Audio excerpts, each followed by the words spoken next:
Welcome back to the Square State Sandlot podcast. Got John joining me today, and I am the host, Bill. Uh, got a couple exciting things to talk about. Obviously, this is the first time we talked to John in a little bit, so excited to have you on, John. Excited to hear about them Packers and talk a little bit about the Warriors and whatever else comes up. So, what do you want to start with? What'd you do for New Year's and Christmas? Well, I just wanted to wish you happy holidays, Merry Christmas, and Happy New Year. It's a brand new year, so we're going to get it started off hopefully It's gonna be a real big well. year. Big year.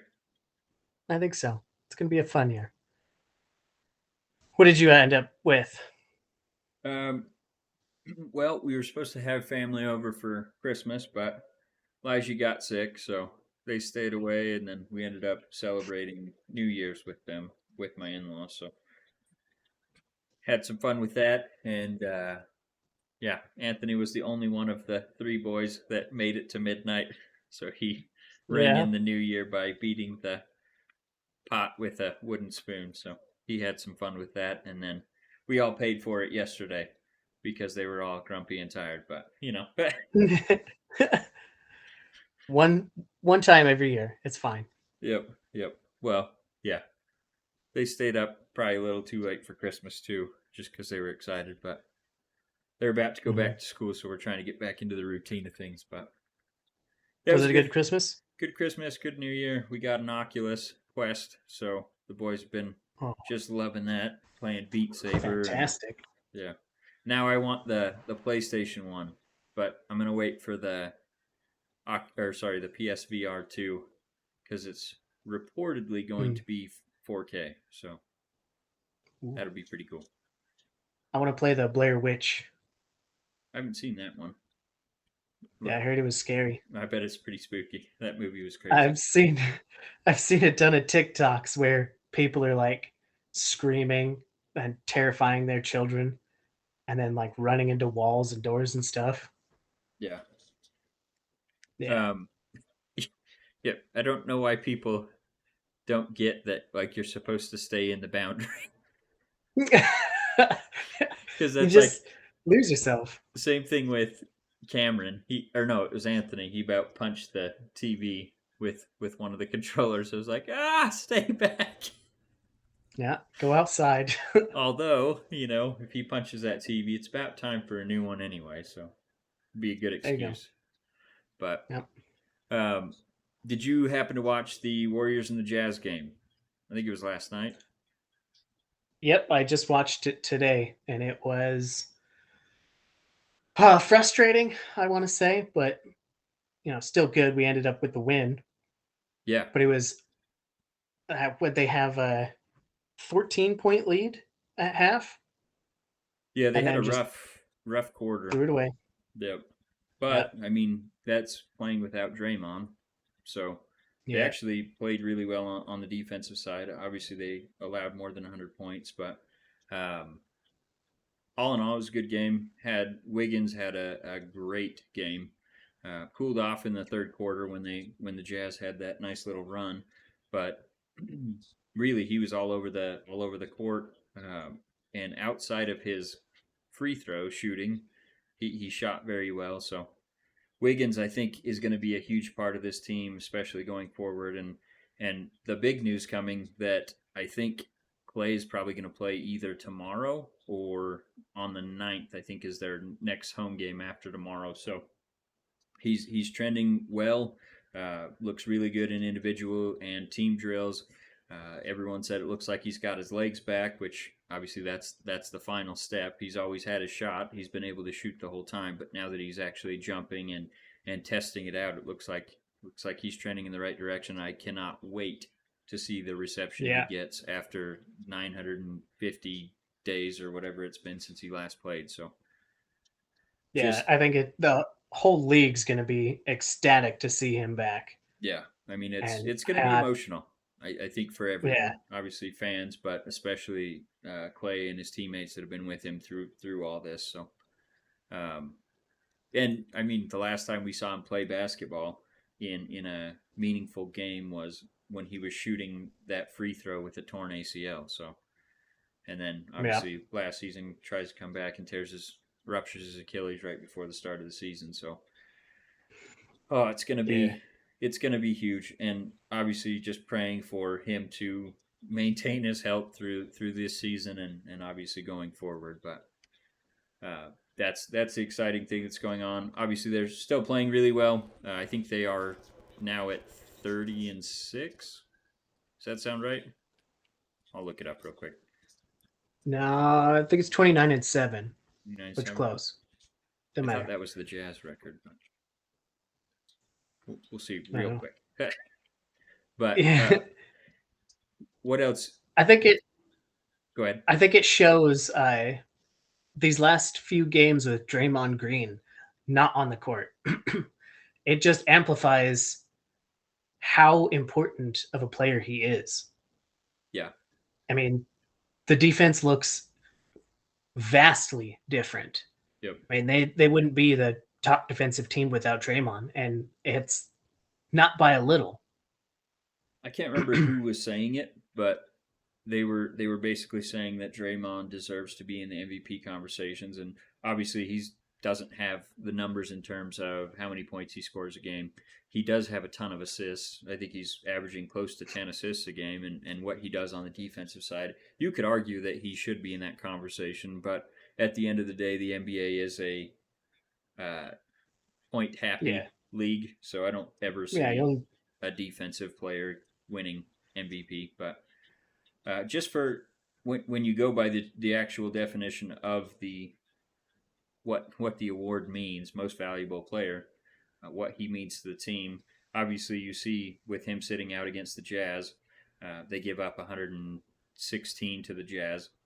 They've only allowed 100 points to I think 3 teams so far this season. So obviously, him being in most of the time helps. But they are 28-7 after that win against Utah. So 28-7. Yeah, it's I've never liked the MVP award actually yeah, because I think it's just too subjective. I mean, you could take it on any sport, yep. and they're just going to, like the NFL, it's a It's most valuable quarterback's quarterback. Yeah, competition. or Yeah, yeah, not most valuable quarterback. Highest stats for a quarterback essentially is what the award is. exactly. And they also put it into like teams winning. So if your team's doing really well and you're putting up decent numbers, you could be in the MVP category Yeah. just because of that. Yep. Or like Steph last year didn't make the playoffs but had MVP type numbers, Yeah. wasn't going to get it. That was the one that really pissed me off because he essentially played them into the playoff contention. Well, they did make the playoffs. Obviously, they were just a play-in team, so they didn't make the main dance. Yeah, But um, if they didn't have Steph, they would have been one of the worst teams in the league last year. So that's where it it doesn't go by the definition of what the award is anymore. It's just who's the flashiest name yeah. on a winning team. Most valuable player. Yeah, What does that mean? yeah. And Like to it's me, too like I said, subjective. to me it means who's the most valuable to their team. Yeah, And I don't know, I don't get it. But we'll jump off that. I'm just excited to see Klay come back. The one thing I wanted to mention with the Warriors is they played against Denver and lost a close game when most of their team was out due to COVID. I think Iguodala was out for no, Iguodala might have played that game. I can't remember, but yeah, essentially half the team was gone for COVID, and then the game that they were supposed to play on 2 days later gets postponed because Denver has COVID. And it's like I don't understand where the double standard is, but it always seems to be screwing my teams. Where like last year, Raiders get their game moved forward instead of back to get more people available, and then this year it seems like all the COVID stuff's going against the Raiders, especially with them changing the rules for players coming back. So Carson Wentz plays today. We'll get into that a little bit more, but then obviously the Warriors have to play shorthanded against Denver. But then when Denver's shorthanded, well then we're not going to play the game. We'll move it till later in the season on one of the Warriors off days. It's frustrating, but unfortunately, it's what we're dealing with right now. Obviously, the Warriors should only get better as the season goes on. So I guess you can't complain about it too much because at that point they should have Klay and hopefully not a COVID ridden roster. So, but like I Yeah, I said, think it's going to be very interesting because I think we're all waiting for like the Warriors, Clay coming back, Wiseman coming back, you know, what is Steph's brother-in-law? What is his name? Damian Lee, Damian Lee.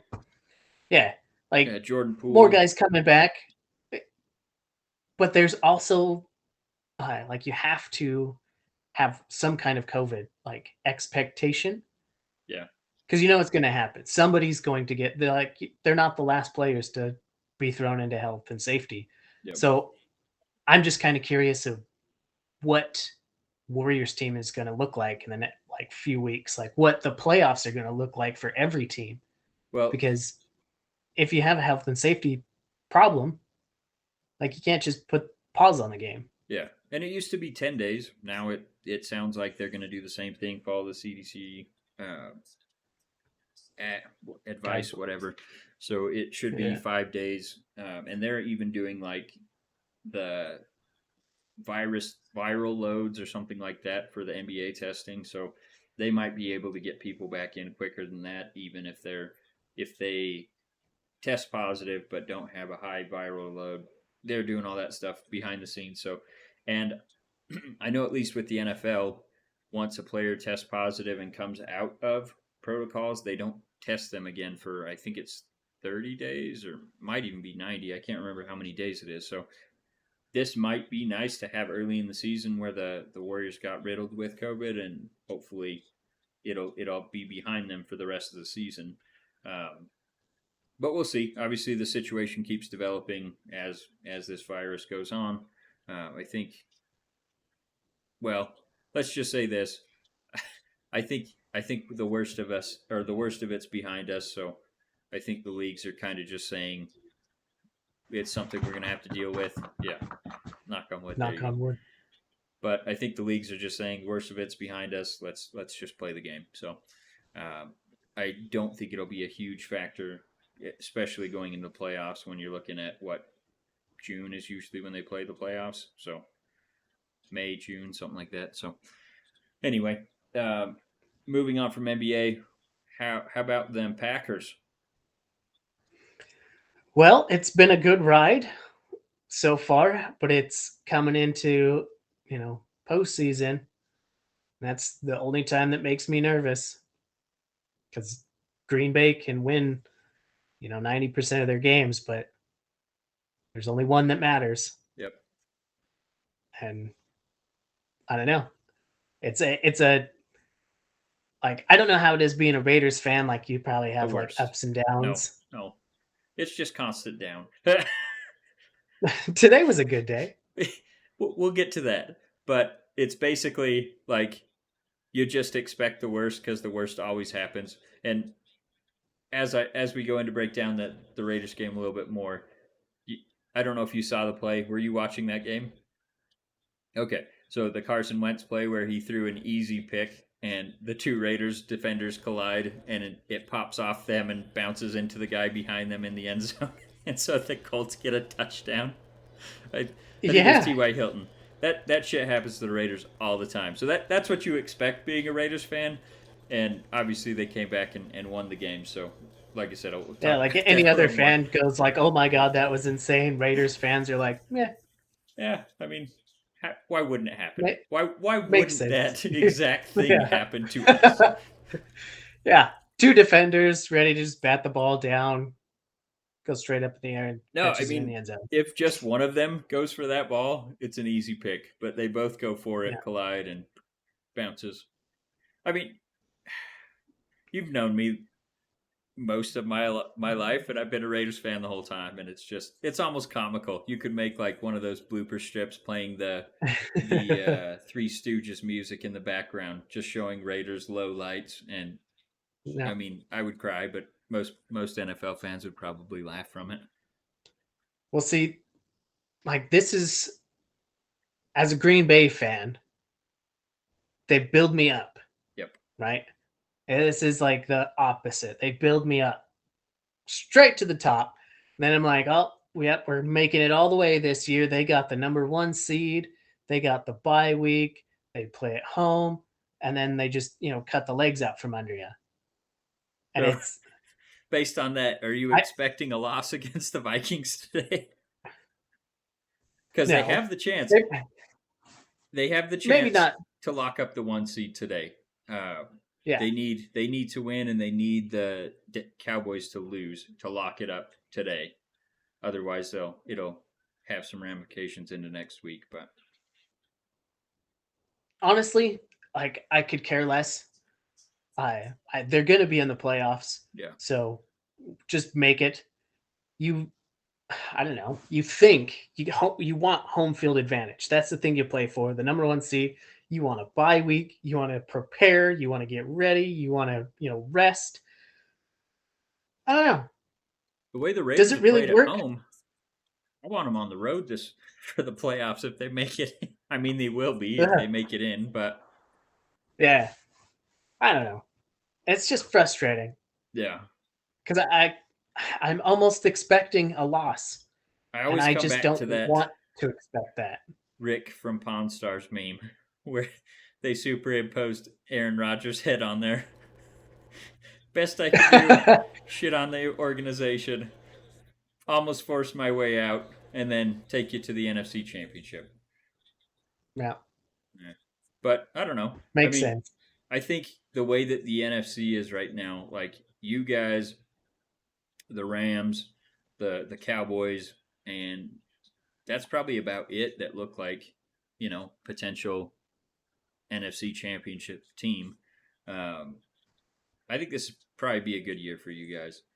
I mean, the way that you're Well, starting to get defensive players back from injury, you obviously have Rodgers and Devontae Adams playing at the top of their game.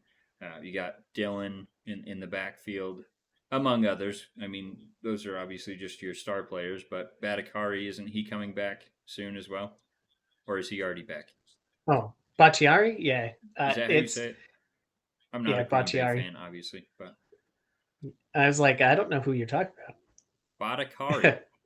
Say it again. Batakari, Is that it? Bakhtiari. Batiari. The K's silent? Doesn't he I have a don't know. K in there? I, Anyway, go on.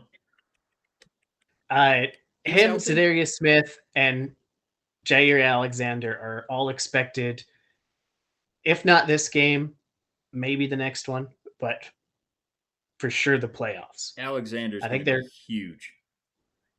yeah. Well, and that the whole defense is going to be big. Like Zadarius Smith, Yeah. I think is going to be a huge part. And I mean, every single one of these guys are like top five Green Bay players. So Alexander's top 5 in the league. yeah, Zadarius Smith, I feel like he can be, but he's coming off back surgery, right? yeah, Yeah, and that tends to They're- affect pass rushers. So we'll see. But yeah. They even if they he's were at going to shut him 80%, down for the season. yeah, Yeah, like they were going to shut him down for the season, but he's possibly making a playoff return. That's going to be that's huge. huge. Yeah, And the and that's offensive line has been shifted around so much this season, having Bakhtiari back. I mean, it's going to well, and plant them. I think when you have to shuffle the offensive line, it's only helpful. Obviously, if you come back full strength at the end of the year, that's the best case scenario.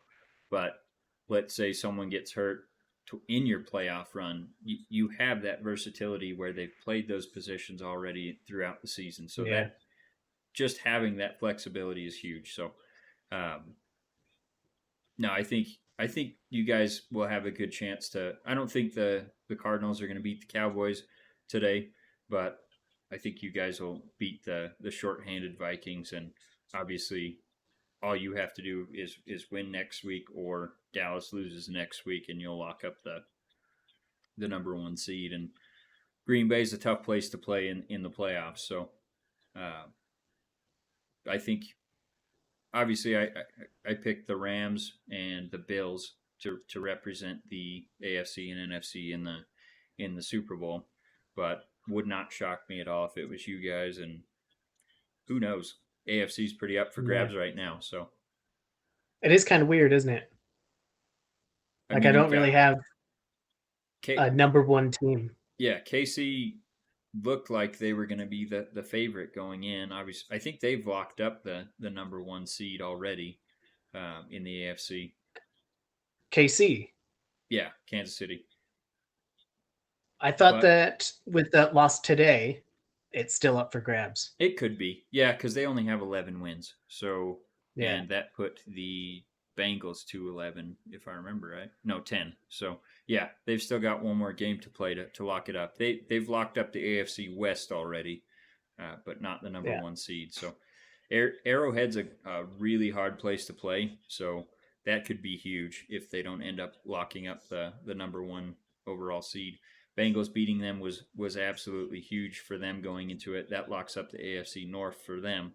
Um, and Jesus, Jamar Chase and Joe Burrow, what a connection! Holy smokes! Yeah. And if they're just getting hot at the right time of the season, look Yeah, out for the Bengals. yeah. That's going to be huge. And obviously, they just got Logan Wilson back too. I think is he back now? I'm almost positive. Uh, I don't remember. Logan I don't Wilson, recall. Bengals. But they have a pretty good defense, a pretty stout defense. Well, and he's the And captain, so now, that's why I think they just got him back, if I remember right. Shoulder injury this week. Yeah, I'm not saying if he played or not, but if he's able to come back for their playoff stretch, that's going to be huge for them. I mean, he's the captain of their defense, makes all the line adjustments and all that stuff on the plays. So uh, they could be a dangerous team for sure with Joe Burrow and Jamar Chase. The only thing that scares me about them is their offense, their offensive line, and then obviously their defense is not the best, but it's good enough that should be able to keep them in games. Kept them in the game against the Chiefs at home. Ended up beating them 34-31 today. So it's getting exciting. Obviously, playoff times is always exciting. It always tends to bring out the best football in all the teams. So, um, yep. did you have anything else on the Packers? No, not really. Okay. There So, was one extra thing that we thought we'd talk about today because we just saw it in the Tampa Bay game.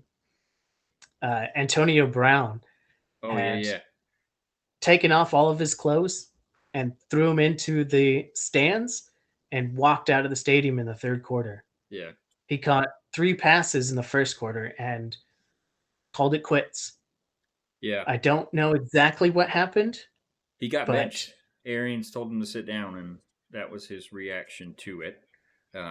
Mike Evans was trying to keep him, in the game. Basically, was standing there talking to him, saying, "No, no, no, let's not do this." And AB just kept pushing him away, pushing him away. Finally, took off his shoulder pads and his jersey, gloves, threw them all into the stands, took off his shirt, and then waved goodbye to all the crowd in in New York and headed to the locker room. So it was definitely a bizarre scene. At first, when I saw it, I thought he got ejected, and I thought that's why he was yeah, walking off.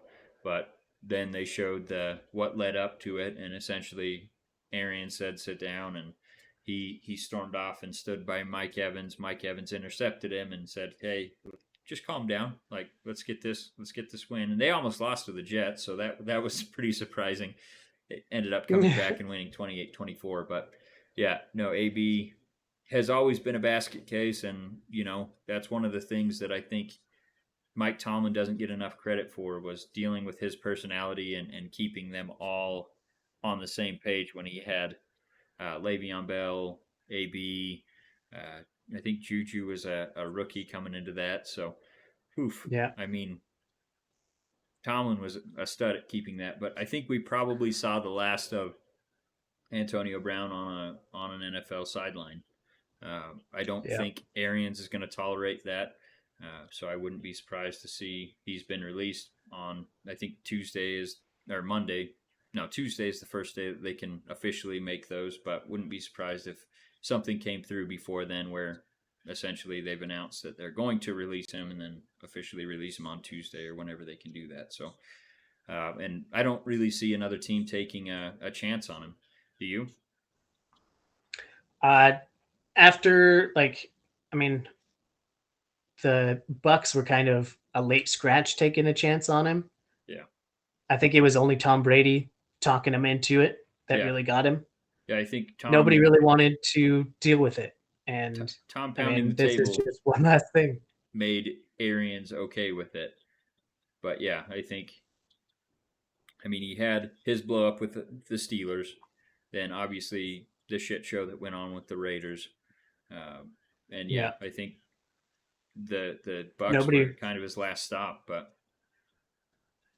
And I thought he was doing well. I he thought he, was. well, kind of with that weird vaccination But fake card. yeah, that was obviously a head scratcher, and that's going to Yeah. be just another thing he has to go up against. And you know, the reporters were asking him questions about that, and he essentially walked off because he said, "If you guys want to talk football, I'll talk football, but I'm not going to talk about anything off the field." So, um, I mean, I think the talent's still there enough that a team could take a flyer on him, but I just don't know why you would put your team through that because it's obvious he's all about himself first.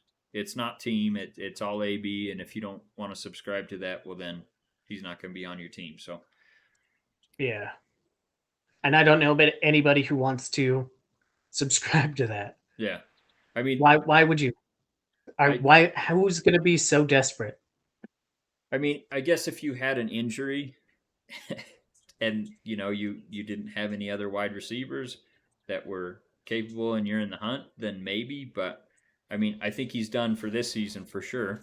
And then going into next season, like you don't want to bring that into your locker room. At least I wouldn't. So even with the talent there, I think it's waning enough that that doesn't offset the headache that he brings to your organization. So Yeah.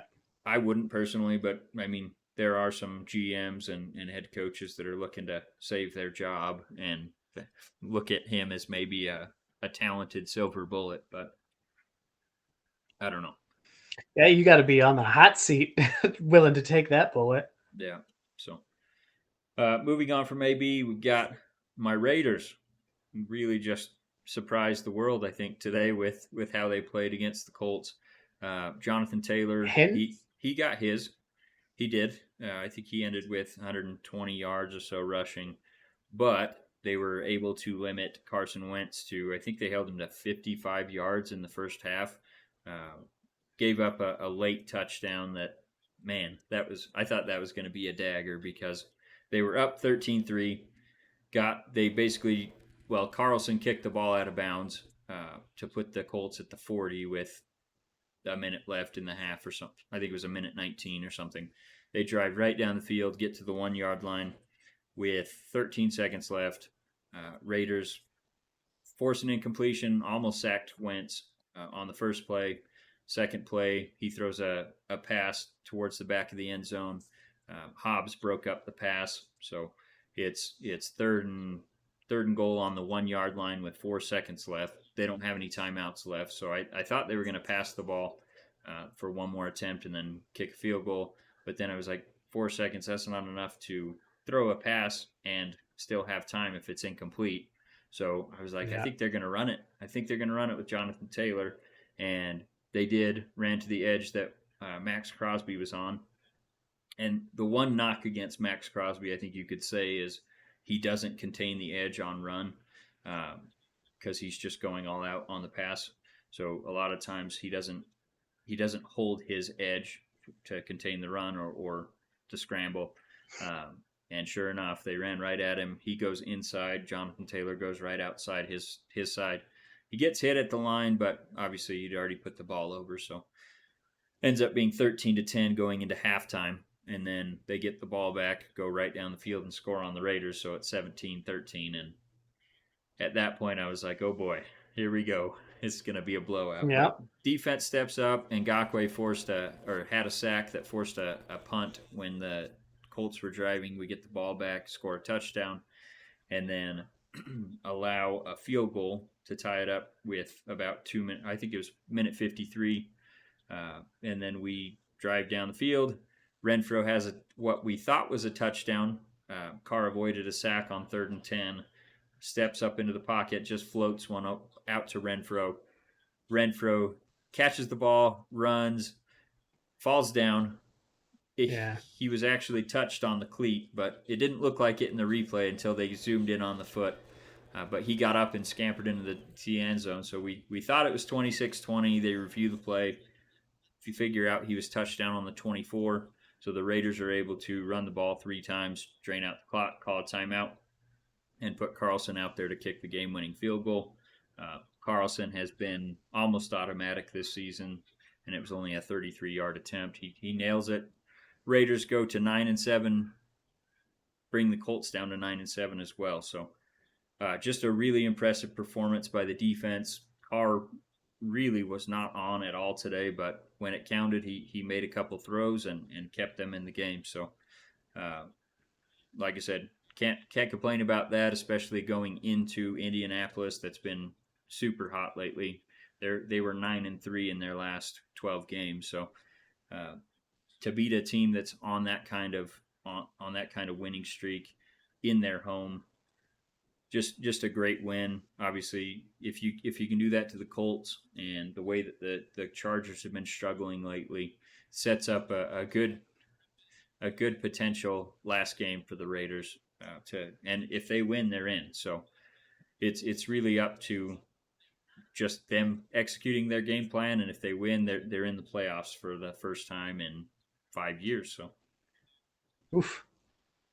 A lot of pressure. a lot of pressure, but I hope it makes some It diamonds. it is a ton of fun watching that Hunter Renfro. Oh God, I he's think good. he's like one of the best draft picks the Raiders have had in the last 5 Yeah, years. and I want to I say mean, they got just him in the 5th round, 4th or 5th, something like that. So yeah. just a steal. He's one of Wow, the an premier, absolute premier slot what's that? receivers in the NFL right now, and he's also our punt returner, and he had a couple punts that were run back today that put us in prime position to kick a field goal for one and score a touchdown on the other. So uh, really, just he's a I can't wait to see what he does in the league. He actually is, I think, 5 catches away now from setting the all-time Raiders receiving receptions in a season over Tim Brown. Yeah, fantastic. So I think he'll be setting himself up for a nice extension this offseason. I don't know what they're going to have to pay him, but it's obviously not going to be top receiver money. But uh, Yeah. with that being said, do you need to go to a break real quick, John? Yeah. Okay. We're going to Let's take a just quick break and be we'll come right back. back. All right. We're back from break. Sorry about that. Just had a little technology issue there. So, John, you had a couple things that you wanted to talk about in terms of games. Uh, so I'll have you lead that off, and then I'll maybe talk about a couple that I've been playing lately. Okay. Uh, I wanted to ask you if you have seen the like images from the uh, Matrix Resurrections. I want to say Yeah. the new video game for PlayStation 5. Oh no, not the game. I It's didn't know that there was a game out. I just seen yeah. the I movie. no, I think it's the uh, new Matrix game. You can download it on PlayStation 5. It is using an Unreal Engine 5. It's brand new, and it looks absolutely phenomenal. Is that The what video Elden that I Ring's watched, being built on? uh, I have not heard. Because The Matrix games, the only one that I've heard is using it, okay, but I'm sure there, I plenty of games are going to be using it now because it is unbelievable. The video that I watched, it starts by just this person being like, "Oh, this is not a picture of a city," like, and then he zooms in. It's like it's a video game, and it was. I mean, I can't even begin to say how surprised I was with how realistic it is, and then they go into like it reminds me a lot of like the GTA kind of walking around town. But what really like impressed me was, and I'm probably gonna skewer this, but the lighting engine that they have.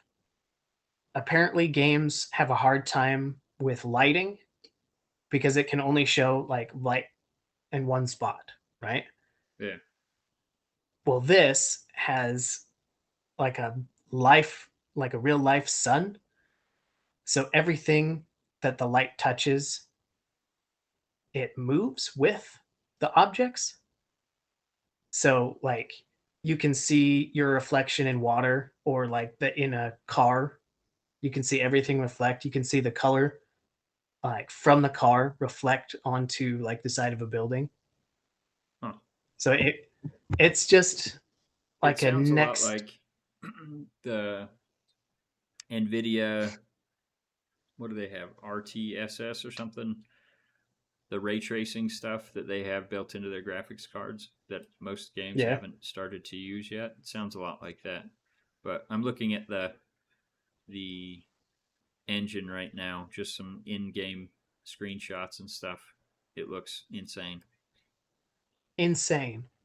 Like I have never wanted a PlayStation 5 more Well, you can than get it right on now. Xbox too.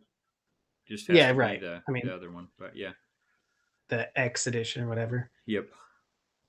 Interesting. So no, I Yeah. hadn't heard about that, but it wouldn't surprise me if that's what Elden Ring is built on, because that's one of those Uh-huh. games that looks just insane. The graphic details and all that. It's about to come out. I think it comes out in February, if I remember right. So that's going to be a fun one from the looks of it. In that Yeah, same how vein cool. as like Skyrim and all those. So um, yeah, definitely exciting for some games that are coming out. Uh, Kyle and I and Raph were on just Friday night we recorded. We kind of talked about the same thing. So, just a couple games that I Yeah. played that are exciting is Ruined, Ruined King. I think we'd already talked about that before. I actually just finished it a couple days ago, and it was fantastic. Really good experience. One of those games that kind of just wraps you into the story and presents the characters in a way that you actually connect to them. So it's definitely one I would suggest you check out if you haven't already. But and then Yeah. I went on a Madden bender after his death to honor him. Mm-hmm. I've been playing a lot of Madden the last this weekend. So Nice. I outside have of that, been playing a lot of Halo yeah, I still because haven't. the Infinite has just come out. Is it pretty good? Uh, it reminds me of that, it bringing a lot of nostalgia back to, Yeah. Halo multiplayer. So I'm digging it. I'm loving the like heck out of it. Have you been I've been just a playing much multiplayer? now I'm jumping back and forth between multiplayer Infinite and then playing the Master Chief Edition, Yeah. playing all the video games through. So Fair it's been enough. great. All right. Yeah, So but I think that's all I had, unless you have anything else. I do have one little nugget to share here that great. I don't say very often, but go Broncos today. Yeah, Billy said it here. Should we put it on Facebook? I'm No, gonna Instagram that. you probably shouldn't. But Just Snapchat that, and we'll send it out to everyone. there you go. Go But Broncos! just today, just today, every other game, you can go ahead and lose, and I don't care. But anyway, anything All else you right. wanted to say, John, before we called it? I just want to wish everybody a wonderful new year Happy New and Year, and then go uh, pack, go. I think go pack goal. there you go. All right. Well, All John, right. thanks for coming on. Hope you guys enjoyed. As always, comment, share, like, hit us up on Instagram, whatever. We're going to try to have some more guests on. Obviously, we've had Taryn on recently. Um, Raph was on just the last episode. So, John, we'd like to have some on when you're available, but it's tough to get people midday and on Sundays. So, um, I agree. I know. we'll see what happens with that. But if you have any that you'd like to bring on, obviously just hit them up and we'll see what we can do to get them on. So, all right. Sounds good. With that being said, as John said, Happy New Year, and we'll talk to you guys soon.